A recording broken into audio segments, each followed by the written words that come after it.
அடங்காத ஜி.வி. பிரகாஷ்குமார் மற்றும் supreme star Sarathkumar முதன்மையான வேடங்களில் நடித்துள்ளனர்.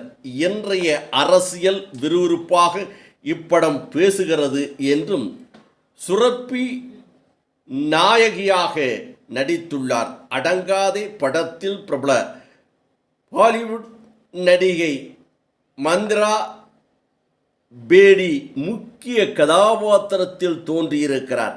யோகி பாபு, தம்பி ராமையா உள்ளிட்டோர் தங்கள் பங்களிப்பை இந்த படத்தின் மூலமாக தந்திருக்கிறார்கள் என்றும் அதுவும் இந்த படத்திற்கு ஒரு வலு சேர்த்துள்ளது என்றும் அனைத்துக்கும் முத்தாப்பாக நாம் தமிழர் கட்சியினுடைய தலைமை ஒருங்கிணைப்பாளர் சீமான் முக்கிய கௌரவ வேடத்தில் நடித்துள்ளார்.